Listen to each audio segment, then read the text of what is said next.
Treasure more valuable then diamonds, hero से भी कीमती खजाना। Good morning friends. तो एक बार एक लकड़हारा था, वुड कटर, जो कि जंगल में जाता था और लकड़ियां काट करके लेकर के आता था। और ऐसा उसके लिए काफी मेहनत का काम था, डेली उसको जाना पड़ता था जंगल में। पर जब भी वो जंगल जाता था तो उसको ना एक साधु महात्मा एक पेड़ के नीचे जो है साधना करते हुए दिखाई देते थे।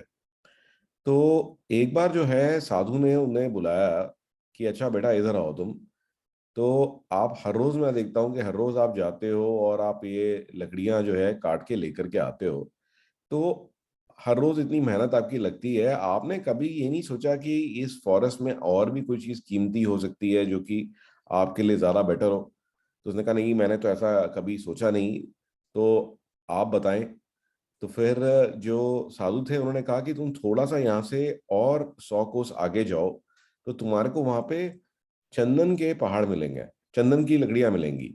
तो जब चंदन के लकड़ी मिलेगी तो फिर वो ज्यादा कीमती है। तो लकड़हारे ने कहा कि अच्छा चलो, जब ये साधु महात्मा बता रहे हैं तो मैं ट्राई करता हूँ। तो अगले ही दिन वो जो है थोड़ा और आगे गया, 100 कोस और आगे गया, और वाकई उसे बड़ा सरप्राइज मिला कि वहां पे एक्चुअल में चंदन की लकड़ियां थी। अब चंदन की लकड़ियां मिलते ही अब उसको तो मजा आ गया। तो अब तो उसको जो है हफ्ते 2 हफ्ते में सिर्फ एक ही बार जाना पड़ता था। वो चंदन की लकड़ी काट के ले आता था और वो बहुत ऊंचे दामों में बिक जाती थी। तो ऐसा भी कई साल चलता रहा। और उसको साधु महात्मा दिखते थे तो प्रणाम करता था। तो एक बार जो है साधु ने फिर से उन्हें बुलाया कि हाँ भाई कैसा चल रहा है? कहता जी बड़ा मजा आ रहा है, सब अच्छा चल रहा है, और अब मैं चंदन की लकड़ी ले आता हूँ। तो फिर जो है उन्होंने कहा कि अच्छा, तुमने कभी ये नहीं सोचा कि चंदन की लकड़ी से भी ज्यादा कीमती कुछ हो सकता है? उसने कहा नहीं, ऐसा तो मैंने नहीं सोचा। कहते कि अब तुम जहाँ चंदन की लकड़ी काटते हो उससे अगर और तुम 100 कोस आगे जाओगे तो तुम्हारे को वहां पर चांदी की खदान मिलेगी।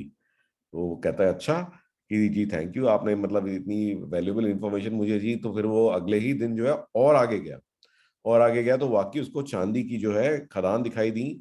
और फिर वो चांदी लेके आया, और तो था कि भी तो उसकी जिंदगी बिल्कुल सेट हो गई।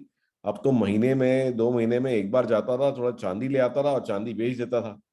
तो ऐसा कई साल चलता रहा। तो उसको फिर से एक दिन साधु महात्मा मिले। तो उसने कहा कि हाँ भी कैसा चल रहा है? कहता जी कि आपकी कृपा है सारी। अब तो जो है मैं बहुत ही अब अच्छे तरह से रहता हूँ, घर भी बना लिया है और सब लोग खुशहाल हैं। तो साधु महात्मा ने कहा कि अच्छा तो एक चीज बता कि तू कभी और आगे नहीं गया? उसने कहा "भी इससे और आगे क्या होगा?" उसने कहा बेवकूफ, इससे और आगे जा। इससे और आगे जाएगा तो तेरे को हीरे की खदान मिलेगी। तो वो अगेन उसको बड़ा लालच आया और अगले दिन वो गया, और आगे गया और आगे गया। तो देखा कि वाकई यहाँ तो की जो है अब जो है हीरे की खदान मिल गई, राइट। और हीरे की खदान आके तो इमीडिएटली उनके चरणों में लेट गया। तो कहा कि जी कमाल ही हो गया, देखिए मैं हीरे लेके आया हूँ, और अब तो पता लगता है कि 5-6 महीने में एक बार दिखाई देता था वो, राइट। कि 5-6 महीने में गया एक बार और एक बार कुछ हीरे ले आया, वो बेचे और उसका काम चल रहा है। तो कई साल ऐसे निकल गए। तो कई साल निकलने के बाद में जो जब भी जाता था उसको साधु महात्मा दिखाई देते थे। तो उसके दिमाग में एक क्वेश्चन आया। तो उसने एक बार जाकर उनके चरणों में बैठा तो उन्होंने पूछा कि देखिए आपने मुझे पहले बताया, इसके हीरो के बारे में बताया, चांदी के बारे में बताया, चंदन की लकड़ी के बारे में बताया, आपको ये सब पता है, बट आप यहाँ बैठे हो पेड़ के नीचे। तो ये क्या राज है? तो इसका मतलब कि आपके पास कुछ चीज ऐसी है जो कि हीरो से भी ज्यादा कीमती है। तो साधु ने कहा कि हाँ, मैं यही सोच रहा था कि तुम ये सवाल मुझसे कब पूछोगे, क्योंकि मैंने तुम्हें इन सब चीजों के बारे में बताया।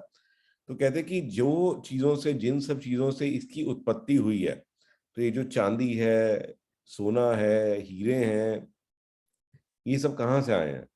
तो ये सब जो आए हैं, ये आए हैं, कहाँ से आए हैं ये? तो ये कौन सी यूनिवर्स की पावर है, कौन सी शक्ति है जिसने इन सबको बनाया है? तो अगर आप उस शक्ति को पालोगे, उस शक्ति को जान जाओगे, क्योंकि ये सारी चीजें इवन आपको भी उसी शक्ति ने बनाया, और अगर आप उस शक्ति को जान पाओगे तो फिर आपको ये सारी मटेरियल चीजें सारी फीकी लगेंगी, राइट। तो उन्होंने यही कहा कि मैंने जो है भगवान को पा लिया है, ठीक है, और तुम भी मेरे साथ अगर बैठोगे और थोड़ा सा ध्यान लगाओगे तो तुम्हें भी समझ में आ जाएगा कि सबसे कीमती चीज जो है वो उससे जुड़ना है जिसने इन सारी चीजों को बनाया है, राइट। तो ये है असली जो सबसे सबसे मैं कह सकता हूँ कि जो सबसे कीमती खजाना है वो भगवान को पाने का खजाना है। तो आप लोग भी अगर थोड़ा सा ध्यान और थोड़ी सी मेडिटेशन करेंगे तो उस सोर्स से जुड़ जाएंगे जिसने इन सारी चीजों को बनाया है। चलिए आज की एक छोटी सी टेक टिप देता हूं मैं, कि कई बार जो है हम लोग गूगल क्रोम वगैरह में जब हम ये जैसे गूगल क्रोम है, आप देखते हैं कि इसमें आपने लॉगिन कर लिया और आपने एक आईडी में लॉगिन कर लिया है, तो आपको दिक्कत आती है दूसरी आईडी में लॉगिन करने में। तो उसके लिए गूगल ने यहाँ पर देखेंगे राइट साइड में, यहाँ प्रोफाइल्स बनाई हैं। तो अलग अलग अकाउंट को अलग अलग प्रोफाइल में रखा जा सकता है। जैसे मेरी टीएनएसपीएल का अकाउंट है, मैं क्लिक करूंगा तो देखेंगे कि ये मेरा दूसरा जीमेल अकाउंट ये ऑन हो गया, और ये किसी और उसके साथ में क्लैश नहीं करेगा, राइट।